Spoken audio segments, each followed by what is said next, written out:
종교 개혁이 일어난 이유는 그렇습니다. 중세 시대인 12세기부터 15세기까지의 이 교회가 아주 극심하게 타락을 했었기 때문입니다.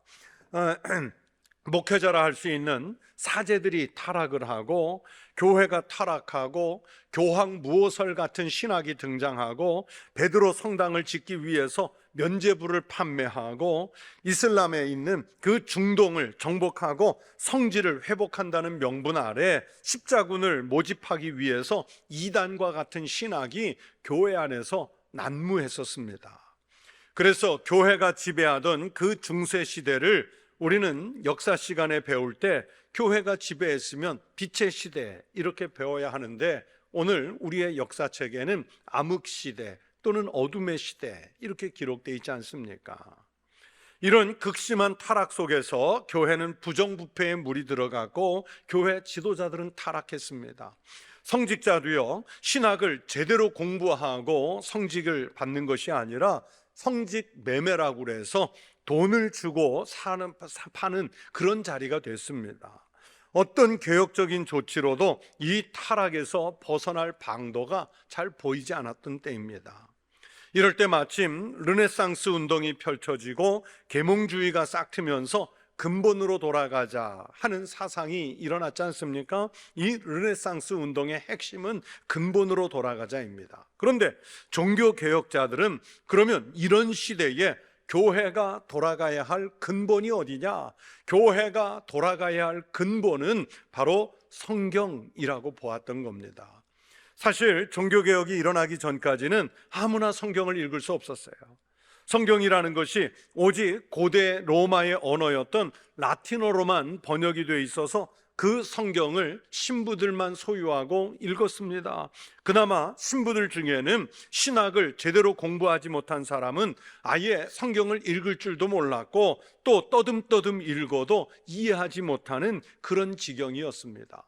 여러분, 목회자가 성경을 읽지도 못하고 목회자가 성경의 내용을 이해하지도 못한 채로 설교한다고 상상하시면 됩니다.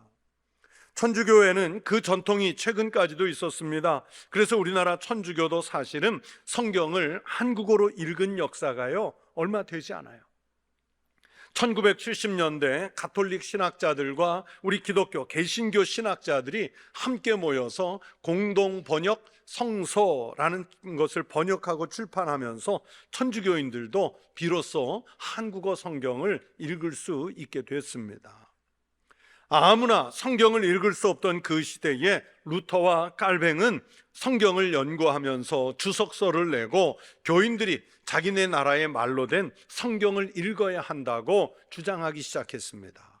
우리가 익히 들어서 알고 있는 구텐베르크 같은 분들이 금속 활자를 만든 것도 독일어로 된 성경을 출판하기 위해서이지 않습니까?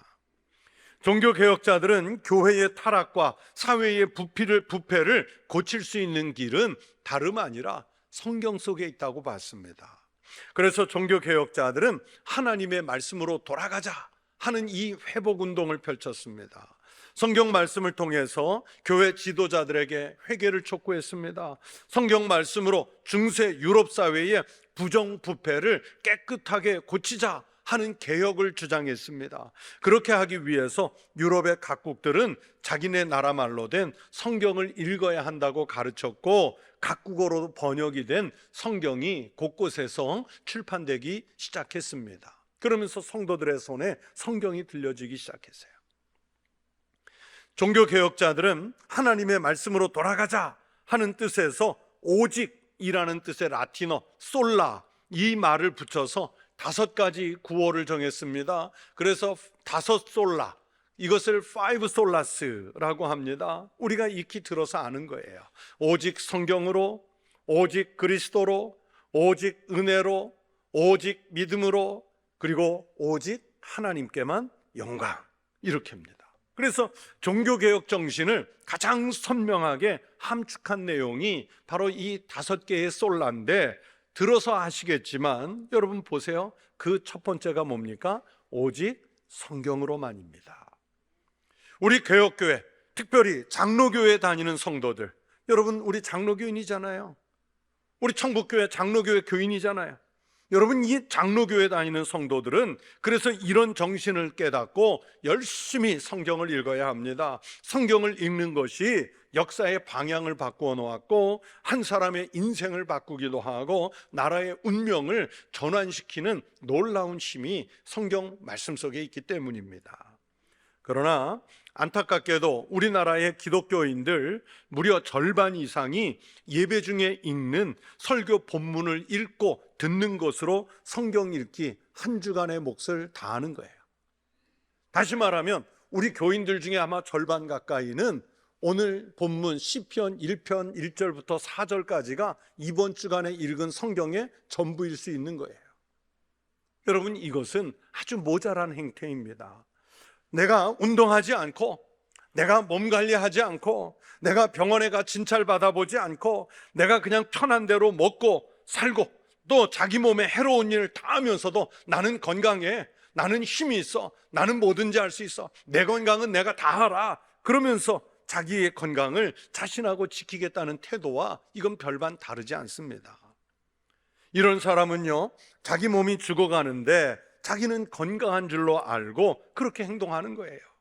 성경 말씀을 읽지 않으면서도 자신은 지금 매우 건강한 신앙인 그리스도인으로서 살고 있다고 잘못 생각하는 경우가 바로 이런 경우입니다.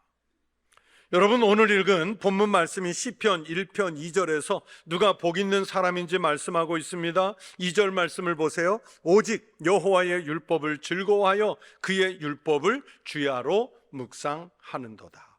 그런데 이 2절 말씀에는요, 1절 말씀을 시작할 때 복 있는 사람은 이라는 이 주어가 2절에도 해당이 돼야 되는데 2절에서는 주어가 생략이 됐습니다. 그래서 주어를 넣어서 다시 2절을 읽으면 이렇게 됩니다. 복 있는 사람은 오직 여호와의 율법을 즐거워하여 그의 율법을 주야로 묵상하는도다.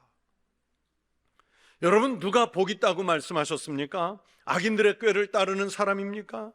죄인들과 같은 길을 가는 사람들입니까? 내가 세상 것 조금 더 가졌다고 해서 오만한 자리에 앉아있는 사람, 여러분, 그들이 복 있습니까? 아닙니다. 성경은 오늘 분명히 오직 여호와의 율법을 즐거워하여 그의 율법을 주야로 묵상하는 그 성도가 복이 있다고 말씀하셨습니다. 요한계시록 1장 3절에서 예수님도 똑같이 말씀하십니다. 이 예언의 말씀을 읽는 자와 듣는 자와 그 가운데 기록한 것을 지키는 자는 복이 있나니 때가 가까움이라. 성경의 말씀을 읽고 성경의 말씀을 묵상하고 성경의 말씀을 듣고 그 읽고 듣고 묵상한 말씀대로 지켜서 사는 그 성도가 하나님께로부터 복을 받을 것이라고 성경이 복받는 길을 분명히 가르쳐 주셨잖아요.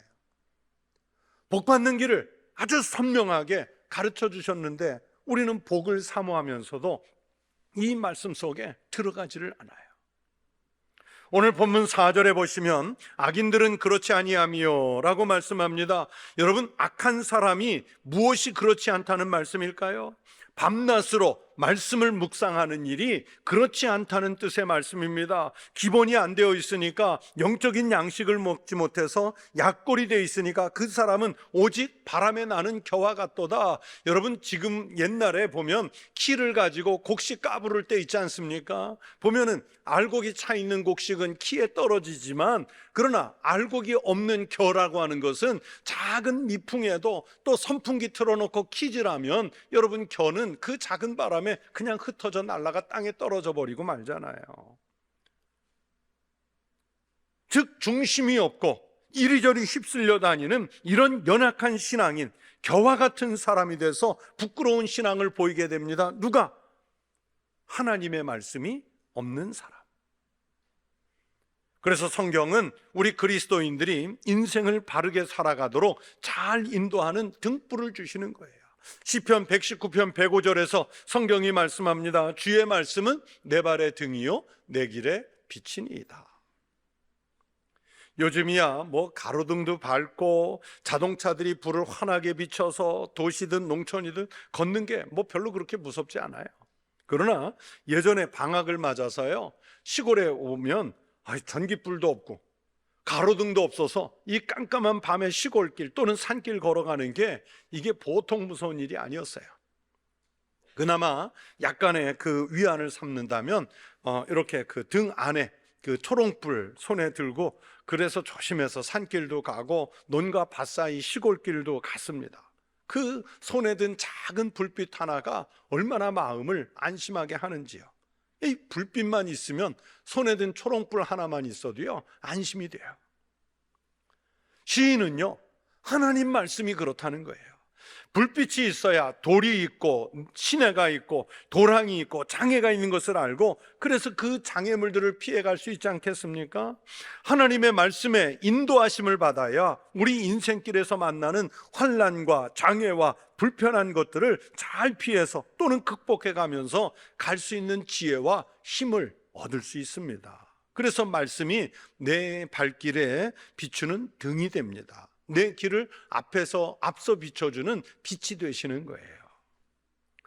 그렇게 영적인 양식이 되고 그렇게 인생길을 비추는 등불이고 빛인데, 정작 우리는 얼마나 이 하나님의 말씀을 소홀히 대하고 얼마나 무심하게 버려두는지를 모릅니다. 칼 바르트 같은 위대한 신학자들이 우리 개혁교회 교인들에게 이런 구호를 가르쳐 줬습니다. 한 손에는 성경을, 한 손에는 신문을. 무슨 뜻일까요? 하나님의 말씀을 읽는 일과 세상 돌아가는 일을 숙지해서 세상에서 하나님의 뜻을 펼치는 일이 동시에 일어나야 한다는 뜻을 우리에게 가르쳐 주시는 구호였어요. 한 손에는 성경을, 한 손에는 신문을. 그런데 우리는 성경보다 신문에 더 관심이 많아요. 종이로 만들어진 신문이라기보다는 세상 소식을 말하는 것입니다. 텔레비전에서 들려오는 뉴스에 더 관심이 많아요. 특별히 요즘은 스마트폰의 보급으로 하나님의 말씀보다는 시시각각 변하는 세상의 동향에 모든 관심을 기울입니다. 무슨 이야기입니까? 하나님께서 들려주시는 천국 소식보다 이 땅의 동향, 이 땅의 소식에 더 많은 관심을 기울이면서 사는 게 우리라는 것을 말씀하는 거예요. 여러분 생각해 보세요. 세상의 소식이라는 것은요, 받으면 받을수록 스트레스를 주는 뉴스가 속출하지만, 그러나 성경은 우리를 구원하신 복음의 소식이 있고요, 우리를 인생길을 지도하시는 빛이 이 말씀 속에 있습니다. 그래서 디모데후서 3장 16절 17절에서 성경이 말씀하셨습니다. 모든 성경은 하나님의 감동으로 된 것으로 교훈과 책망과 바르게 함과 의로 교육하기에 유익하니 이는 하나님의 사람으로 온전하게 하며 선한 일을 행할 능력을 갖추게 하려 함이라. 여러분, 성경은 하나님의 감동으로 된 말씀이기 때문에 완벽한 줄로 믿습니다. 그래서 그 말씀들 속에 우리가 온전하게 되는 길이 있습니다. 하나님의 사람으로 온전하게 하며 선한 일을 행할 능력을 갖추게 함이라. 사람이 사람답게, 그리스도인이 하나님 앞에서 그리스도인답게 살 수 있는 길이 이 성경 말씀 속에 있다고 하나님께서 사도 바울을 통해 우리에게 말씀을 주셨지 않습니까? 사랑하는 성도 여러분, 성경을 읽는 일은 하루의 생활에서 가장 중요한 일이어야 합니다. 핵심적인 일이어야 합니다. 중요한 일이고 핵심적인 일이니까 아침 눈 떠서 저녁 잠들 때까지 성경만 읽어라, 이 말씀이 아니라 내가 가장 소중하게 여기는, 그래서 내 하루의 일과 중에 가장 관심을 기울여서 해야 할 그 시간이 하나님 말씀 속으로 들어가는 시간이라는 것을 말씀드리는 거예요. 이것저것 하루 일과 중에 다 하고 겨우 남은 짜투리 시간에 어쩔 수 없이 해치울 그런 일이 아니라는 뜻의 말씀입니다. 개인적인 경험을 말씀드려서 죄송한데, 제가 고등학교 3학년 때 1980년, 요즘에 서울의 봄이라는 영화가 아마 크게 흥행하고 있는 것 같은데, 저는 그 영화는 보지는 않았는데 딱 그때가 배경이지 않습니까? 군부, 그죠? 그런데 이 1980년에 무슨 일이 있었냐면, 제 고3 때 8월 1일, 날짜도 절대 안 잊어버려요. 8월 1일 날부터 전두환 씨가 주도하는 국보위에서 고등학교 재학생들의 학원 수강 금지, 과외 학습 금지 이 명령을 내렸어요. 그러면서 학교의 재학생은 오직 학교 수업만 받을 수 있었습니다. 당시에 그 입시에 당장 고3부터 얼마나 많은 혼란을 가져왔는지 몰라요. 당시에 저는 공고 실업계 고등학교에 다니고 있었기 때문에 대학을 진학하려면 학원에서 그나마 국, 영, 수, 국사 이런 인문 과목들을 좀 보충을 해서 배워야 됐는데 이게 금지가 되니까 고3 학생이 얼마나 당황스러웠는지요. 그렇다고 주저앉아 있을 수가 없어서 마음에 작정을 했어요. 내가 혼자 독학으로 입시 준비를 하자. 학교에서 못 배운 이 입시, 학원에도 갈 수 없으니까 혼자 공부해보자 작정을 했어요. 당시 서울에 그 유명한 경기고등학교가 경복궁 근처에 있었는데, 이 경기고등학교가 이제 막 개발되는 서울 강남 쪽으로 이전을 하고, 그리고 학교 건물이 당시에는 서울에서 가장 큰 정독도서관이 됐어요. 지금도 국회 도서관 이런 걸 제외하고는 전국에서 제일 큰 도서관이 이 정독도서관으로 알려져 있습니다. 이 정독도서관이, 제가 미아리국의 너머에 살았는데 서울 우리 집에서 새벽에 버스로 첫 차를 타면 한 20분 정도 거리에 있어서 학교 가는 또 길목이고 해서 동네에서 이제 버스 종점에서 4시 30분 첫 차를 타고 가면 그 정독도서관에 한 4시 50분쯤 도착을 해요. 그러면 충청도 말로 나래비라고 그러죠.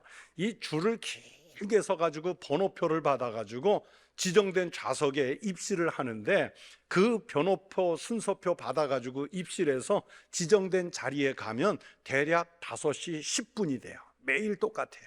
5시 10분에 도착을 해요. 그러면 예비고사를 준비해야 되는 고3 학생, 혼자 독학하는 저한테는 정말 중요한 시간이에요. 10분이 아쉬운 시간이에요. 아주 빡빡한 일과예요. 그런데 그 시간에 무조건 성경을 꺼내서 30분 동안 먼저 성경을 읽었습니다. 성경을 읽었어요. 제가 목사가 되겠다고 서원을 하기도 했지만은 정말로 이 성경을 그 새벽 시간에 읽으니까요, 이 하나님의 말씀이라는 게 시편 119편 103절의 말씀이 와닿습니다. 주의 말씀의 맛이 내게 어찌 그리 단지요, 내 입의 꿀보다 더 다니이다. 정말 그랬어요. 그게 짧은 시간이지만 제가 가장 집중할 수 있는 똘망똘망한 그 시간에 성경을 읽는 일에 하나님 앞에 내드린 거예요. 분명히 공부도 잘 못하는 학생이고요, 뭔가 부족해 보이는 학생이고 미래가 아직 투명하지도 않은 이런 미숙한 학생이었지만, 아마 하나님이 보실 때는 저 어린 것이 새벽 시간에 성경부터 읽고 일과를 시작하는구나, 이것 보고 아마 하나님이 저를 목회자의 길로 인도하신 것 같아요. 저는 지금도 그렇게 믿고 있습니다. 여러분은 우리가 신앙생활을 제대로 그리고 바르게 하시려면 성경을 읽어야 합니다. 의식적으로 성경을 읽을 시간을 마련해야 돼요. 내 시간 투자에 적극적이어야 하고 실제로 그렇게 실천해 가셔야 합니다. 성경은요, 특정한 시간에 후다닥 읽어 치워버릴 만한 책이 아닙니다. 여러분, 모세가 여호수아에게 자기 지도자 후계 자리를 계승하면서 이 율법책을 내 입에서 떠나지 말게 하며 주야로 그것을 묵상하여 그 안에 기록된 대로 다 지켜 행하라, 이렇게 명령했습니다. 하나님의 말씀을 떠나서는 이 백성을 제대로 이끌 수 없었기 때문이에요. 모세가 광야에서 백성들을 인도하면서 얼마나 많이 하나님의 말씀에 귀를 기울였는지 우리가 오경을 통해서 잘 알고 있잖아요. 그래서 모세는 하나님의 말씀이 입에서 떠나서 안 되고 주야로 그 말씀을 묵상해야 된다고 자기 후계자 여호수아에게 가르친 거예요. 오늘 본문에서도 똑같이 복 있는 사람은 하나님의 말씀을 밤낮으로 묵상하는 사람이라고 말씀하시고 있지 않습니까? 무슨 뜻입니까? 하나님의 말씀을 읽고 묵상하는 일은 항상 해야 할 일이라는 의미입니다. 평생의 기호로 삼을 일입니다. 내 자녀에게 반드시 가르쳐야 할 일입니다. 여러분, 금년 하나님의 말씀으로 활력을 얻는 교회라는 목회 표어를 가지고 시작했습니다. 전 교인이 하나님의 말씀인 성경을 한 독 이상 꼭 하자는 목표를 갖고 성경 읽기를 시도하고 있습니다. 이 일에 빠지는 분이 없기를 바랍니다. 하나님 말씀의 맛을 다 볼 수 있는 금년 2024년 새해가 되시기를 축원합니다. 성경을 어떻게 읽을까? 여러분, 성경 읽기에 필수 요소가 몇 가지 있습니다. 간단한 건데, 첫째는요, 영적인 양식이기 때문에 우리가 매일 밥 먹듯이요, 이 영의 양식도 매일 먹으셔야 돼요. 매일 먹으셔야 돼요. 성경을요, 곳곳에 놓아두고 읽으십시오. 물론 목회자처럼 읽을 수는 없으실 거예요. 여러분, 목회자들은 개인적으로 자기가 매일 정해서 읽어가는 부분이 있고, 또 우리 교직원들 아침에 출근해서 경건회 때 같이 읽어가는 부분이 있고요, 또 설교 준비하면서 읽고 강해 준비하면서 새벽기도 준비하면서 읽기 때문에 참 다양하게 읽습니다. 그러나 성도들은 그렇게는 아니지만 곳곳에 안경 놓아두듯이 성경을 놓아두고 매일 읽으십시오. 주로 생활하는 공간 소파 옆에, 책상 위에, 사무실 위에 놓아두고 늘 꺼내서 읽으십시오. 두 번째는 체계적으로 읽고 규칙적으로 읽으려고 노력하십시오. 여러분들이 체계적으로 규칙적으로 읽으시는데 도움이 되도록 우리가 몇 주째 계속 인쇄물을 만들어서 여러분에게 제공해 드리고 있지 않습니까? 하루에 3-4장씩 아니면 매일 4장씩 정해서 읽어도 됩니다. 그러면 1년에 꼭 1독해요. 2독을 하실 분들은 하루에 8장부터 10장 사이를 매일 읽으십시오. 그러면 목표한 일에 쉽게 도달할 수 있습니다. 세 번째는 무리해서 욕심내서 읽지 마시고 적당한 분량을 정해서, 그리고 묵상하면서 정독하는 훈련을 하십시오. 그냥 읽는 것으로 끝내지 말고요, 주께서 이 말씀을 통해서 내게 주시는 은혜인가, 무엇인가, 이것을 찾아가면서 하나님이 하시는 말씀을 듣고자 하는 마음을 가지고 이 성경을 정독하면서 묵상하면서 읽어보십시오. 여러분, 우리는 하나님의 말씀을 듣기보다는 내 주장을 먼저 하고 하나님께 요구하기도 먼저 합니다. 여러분, 하나님 앞에 기도하러 나오셨을 때를 생각해 보세요. 하나님, 말씀하십시오. 주의 종들이 듣겠습니다. 이 마음이 먼저입니까? 아니면 하나님, 집에 이런 일도 있고요, 아이들 이런 일도 있고요, 직장에 이런 일도 있고요, 제가 하나님 앞에 하소연할 일이 얼마나 많은지 아세요? 그러면서 내 속마음부터 얘기하지, 하나님 말씀하세요, 종이 듣겠습니다, 이 태도는 우리가 잘 일어나지 않아요. 모세도 그랬습니다.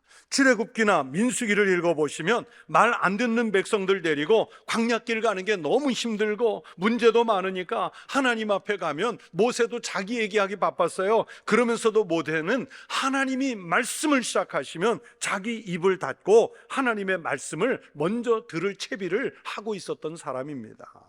민수기 7장 89절에 보시면 모세가 회막에 들어가서 여호와께 말하려 할 때에 증거계 위, 속죄소 위에 두 그룹 사이에서 자기에게 말씀하시는 목소리를 들었으니 여호와께서 그에게 말씀하심이었더라. 모세는요, 분명히 자기 하소연하려고 회막에 들어갔다고 그랬죠. 회막에 들어가서 여호와께 말하려 할 때에, 그런데 하나님께서 먼저 말씀을 시작하시니까 자기 입을 닫고 하나님 말씀을 먼저 들었습니다. 왜 그랬습니까? 여호와께서 그에게 말씀하시기 때문이었습니다. 우리는 신앙생활을 하면서 교회에서나 집에서나 누구 앞에서라도 자기 입을 먼저 열어요. 그러나 성숙한 신앙인은 먼저 하나님의 말씀을 들을 준비부터 하는 사람입니다. 여러분, 성경이 무슨 책입니까? 바로 하나님의 말씀을 들려주시는 책이지 않습니까? 그래서 그 말씀 앞에 우리가 대기하고 있어야 하고 그 말씀을 열어서 읽어야 합니다. 매일 읽는 말씀, 늘 밤낮으로 하는 묵상을 통해서 오늘 내게 말씀하시는 하나님의 말씀을 들을 준비를 하고 있어야 합니다. 밤낮으로 성경을 읽고 묵상하면 엄청난 능력이 있고 그 변화가 느껴집니다. 그러나 제일 중요한 것은 효과를 말하기 전에 먼저 말씀을 대하여 읽겠다고 하는 실천 의지입니다. 말씀을 밤낮으로 읽고 묵상하셔서 복 있는 우리 청북교회 성도 되시기를 축원합니다. 성경을 읽고 성경으로 돌아가는 교회가 돼서 온 교회가 함께 복을 받는 축복의 한 해가 되시기를 주의 이름으로 축원합니다.